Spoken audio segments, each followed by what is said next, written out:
Você já parou para pensar que os jornais de hoje, as notícias que vemos todos os dias, são, na verdade, os mapas de um futuro que a Bíblia descreveu há milhares de anos? Os eventos que estão acontecendo agora, no mundo, são peças de um quebra-cabeça que se encaixam perfeitamente para revelar a ascensão de um império global, liderado por uma figura que a Bíblia chama de Anticristo. Essa história não é sobre um futuro distante. É sobre o agora, sobre a nossa vida. É sobre algo que está se desdobrando bem debaixo dos nossos olhos. A Bíblia nos dá a pista principal, um mistério chocante. O Anticristo vai ter 3 nações como seus primeiros e principais alvos. E acredite, o que eu vou te mostrar sobre elas vai te deixar de cabelo em pé. Esses 3 alvos são tão centrais para o plano dele que, sem entendê-los, você não consegue entender nada do que está acontecendo no mundo. A ordem em que ele os ataca importa. E o terceiro alvo, que vou revelar, é a peça que vai fazer você entender o plano completo dele. Eu sei que tudo isso pode parecer assustador ou até mesmo como algo de um filme. Mas a verdade é que os sinais estão por toda parte. As guerras, as crises, as alianças globais que estão se formando, a tecnologia que está avançando mais rápido do que podemos imaginar, tudo isso aponta para um único ponto. Então, fique comigo, porque hoje, vamos pegar a história mais importante do mundo e vamos decifrá-la, passo a passo, juntos. Você vai descobrir a primeira dessas nações agora mesmo. E eu prometo que não é o que você pensa. Vamos juntos desvendar esse mistério. A verdade é mais real do que você imagina e está prestes a ser revelada. E agora, a primeira peça do quebra-cabeça. Não podemos falar sobre o Anticristo e seu plano sem começar por ela. O primeiro alvo, a primeira nação que ele tentará dominar, é Israel. Você pode se perguntar: por que Israel? O que essa pequena nação tem de tão especial? A resposta é simples e ao mesmo tempo assustadora. Israel é o relógio de Deus para o fim dos tempos. A Bíblia nos diz que Deus tem um plano eterno com o seu povo e, por isso, essa nação é o ponto focal de toda a profecia. Lembre-se da advertência do próprio Jesus em Mateus 24. Quando virdes a abominação da desolação, então, os que estiverem na Judéia fujam para os montes. Essa não é uma mensagem antiga, é um aviso urgente para hoje. Ela nos mostra que, em um momento de perseguição e caos, a única saída para Israel será a fuga. E isso já começa a fazer sentido quando olhamos para as notícias. É impressionante como a hostilidade contra Israel está crescendo no mundo. As nações, a ONU, as mídias, tudo parece se voltar contra eles. A Bíblia, no livro de Apocalipse, fala de uma mulher, que representa Israel, fugindo para o deserto para ser protegida por Deus durante um período de perseguição. Isso não é ficção, é a profecia se cumprindo diante de nossos olhos. O ódio a Israel é, na verdade, um ódio ao plano de Deus. E o Anticristo entende isso perfeitamente. Ele sabe que, para consolidar seu poder global, ele precisa neutralizar a nação que é a chave para o cumprimento das profecias. Ele tentará se apresentar como Salvador, o mediador de uma paz falsa, mas, no fundo, seu plano é a destruição. Você consegue ver como essa peça se encaixa. O primeiro alvo não é um acaso. É o ponto de partida de um plano de controle que, agora, está se voltando para nós. Mas isso é apenas o começo. Porque o Anticristo não vai agir sozinho. Ele não vai simplesmente invadir. Ele é esperto. Ele sabe que, para dominar, ele precisa de apoio. Ele precisa de poder e autoridade. E a Bíblia nos mostra exatamente de onde esse poder virá. É aqui que entramos no segundo alvo, no segundo personagem da nossa história, as 10 nações. No livro de Daniel e no Apocalipse, nós vemos a mesma imagem. Uma besta com 10 chifres, 10 reis que ainda não receberam seu reino, mas que receberão autoridade por uma hora, junto com a besta. A profecia é clara. Esses 10 líderes darão seu poder, sua autoridade, tudo o que têm, para o Anticristo. Você consegue ver como isso já está se formando no mundo de hoje. Olhe para as grandes alianças que se fortalecem, a União Europeia, a OTAN e outros blocos de poder. As crises mundiais, sejam elas pandemias, crises econômicas ou conflitos, estão forçando o mundo a se unir. As nações estão sendo empurradas para uma colaboração forçada, a busca por segurança e estabilidade, mas é uma união frágil. A Bíblia nos diz que eles serão como o ferro e o barro, uma união que não se sustenta. Eles se misturam, mas não se unem de verdade. Por dentro, há divisões e fraquezas. A profecia nos mostra que essa aliança, que parece tão poderosa, é, na verdade, um castelo de cartas. Eles buscam um líder para dar sentido à união, para unificar um mundo que está se desfazendo. Mas, ao dar sua autoridade a ele, eles estarão entregando a chave do seu próprio destino. E a profecia nos diz que, em um momento de loucura, eles se voltarão uns contra os outros e contra a própria besta. A questão não é se eles vão se unir, mas como e por quê. E a resposta para o porquê nos leva à terceira e mais chocante peça deste quebra-cabeça. Nós já vimos que o primeiro alvo é Israel e que o segundo são as 10 nações que se unem. Mas agora, vem a pergunta que muda tudo. O que une essas nações? Qual é o cimento? O laço que as fará entregar seu poder ao anticristo? É aqui que a história fica pessoal. A terceira peça do quebra-cabeça, a mais impressionante de todas, não é uma nação. É algo que já está em seu bolso, em sua casa, em seu dia a dia. A terceira peça é a tecnologia. Pense comigo. O que a Bíblia diz sobre o fim dos tempos?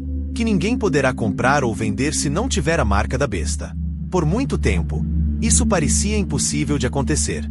Como alguém poderia controlar o comércio globalmente, em tempo real? Como um sistema poderia monitorar cada transação, em cada cidade, de cada pessoa? A resposta é a tecnologia que estamos vendo nascer agora. O dinheiro digital, as moedas digitais de bancos centrais e a inteligência artificial. Essas ferramentas, que são apresentadas como soluções para nossa economia, são, na verdade, os alicerces de um sistema de controle total. Elas criam um mundo sem dinheiro físico, onde cada centavo que você gasta pode ser rastreado e controlado. A tecnologia é a ferramenta que permite que o anticristo governe as 10 nações, por consequência, o mundo. O controle não virá com um exército, mas com um sistema. Um sistema que promete segurança e conveniência, mas que, na verdade, será a chave para a perda total da nossa liberdade. O clímax desta história não é uma guerra, mas um controle. A verdadeira batalha não será por território, mas por algo muito mais valioso, a sua liberdade. E é a tecnologia que torna isso possível. É a tecnologia que, de forma silenciosa, está preparando o mundo para o império do anticristo. Estamos juntando as peças. Israel, as 10 nações e a tecnologia. É como uma tempestade perfeita se formando. O mundo está em crise, clamando por um líder, por uma solução. As nações se unem, buscando segurança e controle, e a tecnologia oferece a ferramenta perfeita para isso. Os sinais estão em toda parte. Quando você assiste aos noticiários, quando ouve falar de guerras, de crises econômicas, de inovações tecnológicas, você não está apenas vendo notícias. Você está vendo a profecia se desdobrar bem na sua frente. E a pergunta que precisamos nos fazer não é será que vai acontecer, mas sim, como vamos nos preparar? A Bíblia não nos dá essas pistas para nos deixar com medo, mas para nos deixar atentos, para nos alertar. A profecia é como um farol que brilha em um mar escuro, nos mostrando onde estão os perigos e para onde devemos ir. A mensagem de tudo isso é clara. Não podemos ser meros espectadores. Não podemos ignorar os sinais. Devemos estar cientes de que, a cada dia que passa, o que parecia impossível se torna uma realidade palpável. E é aqui que entramos na parte mais importante de toda a história. A parte que nos dá esperança. Porque, mesmo que o império do anticristo pareça invencível, ele não é. A Bíblia nos garante que, no final, a vitória já é nossa. O reino que ele constrói sobre as 10 nações e a tecnologia é frágil, feito de ferro e barro. Ele não vai durar. Então, sim, esteja atento aos sinais. Observe de perto a tecnologia, as alianças globais e o que acontece em Israel. Mas, acima de tudo, tenha sua fé em algo inabalável. Porque a história não termina com a ascensão do anticristo, ela termina com a vitória final e gloriosa do nosso Deus. E é sobre isso que vamos falar a seguir. Agora que vimos todas as peças, vamos falar do desfecho. O roteiro bíblico para os tempos do fim não termina com o controle total do anticristo. Na verdade, ele nos dá uma certeza. O reino dele é temporário. O poder que ele constrói, com a ajuda das 10 nações e da tecnologia, é frágil. Ele é feito de ferro e barro, e não pode durar. A Bíblia é clara e direta sobre isso. No livro de Apocalipse, no capítulo 17, somos informados de algo surpreendente. As 10 nações que dão seu poder e autoridade ao anticristo, no final, vão se voltar contra ele. Elas vão se levantar em um último ato de rebelião, guerreando contra o Cordeiro, que é Jesus. E é aqui que a profecia se torna a nossa maior esperança. Porque, mesmo que as 10 nações e o anticristo pareçam invencíveis, a Bíblia nos garante que eles não têm chance. A vitória final pertence a Jesus. O Cordeiro, que é o Rei dos Reis e o Senhor dos Senhores, os vencerá. Essa é a mensagem principal de toda a profecia. O caos, a união das nações, a tecnologia de controle, tudo isso é apenas a preparação para a revelação final do poder e da soberania de Jesus. A história não é sobre a vitória do mal, mas sobre a manifestação gloriosa do bem. Para nós, que estamos vivendo neste momento, essa verdade é mais do que um conforto. É um convite para mantermos a nossa fé, para estarmos atentos, para confiarmos em Deus e para encontrarmos nossa segurança nele, sabendo que a vitória já está prometida e que o nosso futuro está seguro em suas mãos. Depois de tudo que vimos, a pergunta que fica é: e agora? A profecia não é só para ser assistida. Ela é um chamado para ação. O desfecho da história não é sobre o que eles, o anticristo e as nações, vão fazer. É sobre o que você vai fazer. O papel do ouvinte nessa história é o mais importante de todos. A Bíblia nos dá o mapa. A profecia nos mostra o caminho. Mas cabe a cada um de nós decidir se vamos caminhar por ele. Não somos apenas espectadores. Somos participantes. A nossa escolha de estar atentos, de buscar a verdade, de fortalecer a nossa fé, faz toda a diferença. O mundo vai clamar por paz e segurança, e o plano do anticristo vai parecer a resposta. Ele vai usar a tecnologia para prometer conveniência, para prometer um mundo sem crises. E muitas pessoas, por medo e por falta de conhecimento, vão aceitar o que ele oferece. Mas a Bíblia nos diz para não nos enganarmos. A verdadeira paz e a verdadeira segurança não vêm de um líder humano ou de um sistema de controle. Elas vêm de um relacionamento com Deus. A profecia nos chama a fazer escolhas. A pergunta não é o que vai acontecer, mas sim, como você vai se preparar. Você vai se deixar levar pela narrativa do mundo, ou vai se apegar à verdade da palavra de Deus? Este é o momento de refletir, de olhar para a sua vida e para o que você acredita, de entender que, no meio de todo o caos, há uma esperança firme e inabalável, e que o nosso papel é estar preparado, com a nossa fé fortalecida e a nossa mente atenta. Vimos o plano do anticristo se desenhando, os alvos se alinhando e as peças se encaixando. Mas a profecia bíblica nos dá um desfecho que transcende tudo isso. O reino do anticristo, por mais poderoso que pareça, não é o fim da linha. O desfecho prometido pela Bíblia nos garante que ele não prevalecerá. A história final não é sobre o que ele vai construir, mas sobre o que Deus vai fazer. É uma história de vitória, não de derrota. Mesmo que o mundo inteiro se curve diante da besta e de sua tecnologia de controle, a Bíblia nos dá uma promessa. Ela nos garante que as nações, no auge de seu poder, vão se levantar em um esforço desesperado para lutar contra o Cordeiro, que é Jesus. E o resultado é inevitável. O Cordeiro os vencerá. Essa é a verdade que precisamos levar no coração. Em meio ao caos, a verdade de que Jesus é o Senhor dos Senhores e o Rei dos Reis é a nossa âncora. É a nossa garantia de que, não importa o que aconteça neste mundo, o plano de Deus está se cumprindo.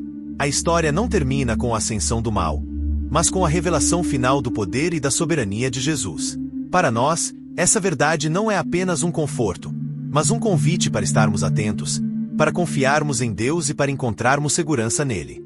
E agora, depois de tudo o que falamos, a pergunta final não é sobre o que vai acontecer, mas sobre como você vai se preparar. A Bíblia nos dá um mapa. A escolha é sua. E agora, a pergunta que nos leva ao encerramento dessa jornada: o que tudo isso significa para nós, hoje? A profecia não é um roteiro para o medo, mas um mapa para a esperança. A história do anticristo, das nações e da tecnologia não é o fim, mas o prenúncio de uma nova e eterna realidade. A Bíblia nos dá um desfecho que é um farol em meio à escuridão. O Apocalipse nos revela que o verdadeiro poder não está nas mãos de líderes terrenos ou em sistemas tecnológicos. O poder final e absoluto pertence a Jesus Cristo. Ele é o Cordeiro que venceu, e a sua vitória já está garantida. O nosso papel, como ouvintes e como pessoas de fé, é nos tornarmos guardiões da esperança. É estarmos alertas, mas não com pânico. Estarmos informados, mas não com desespero. Porque a nossa confiança não está nas notícias de hoje, mas na palavra eterna de Deus. A história final não é sobre o que a humanidade fará, mas sobre o que Deus já fez e continuará a fazer. O reino de Deus não é feito de ferro e barro, mas de verdade e justiça. Ele é o único que permanecerá para sempre. A mensagem de encerramento é um convite para reflexão, para olhar para nossa vida e perguntar: onde está a minha esperança? E, para nos lembrarmos que mesmo em meio ao caos e à incerteza, a nossa segurança e a nossa vitória já foram conquistadas na cruz. Se esse vídeo te fez pensar, te trouxe uma nova perspectiva ou te deu esperança, eu tenho um pedido especial. Deixe seu like. Isso ajuda o nosso conteúdo a alcançar mais pessoas que precisam ouvir essa mensagem. E mais importante, inscreva-se no canal e ative o sininho para não perder os próximos vídeos, pois vamos continuar explorando as profecias e a palavra de Deus. E se você conhece 3 pessoas que precisam dessa mensagem de esperança, compartilhe este vídeo com elas. Juntos, podemos levar essa luz a quem está buscando respostas. Muito obrigado por estar aqui.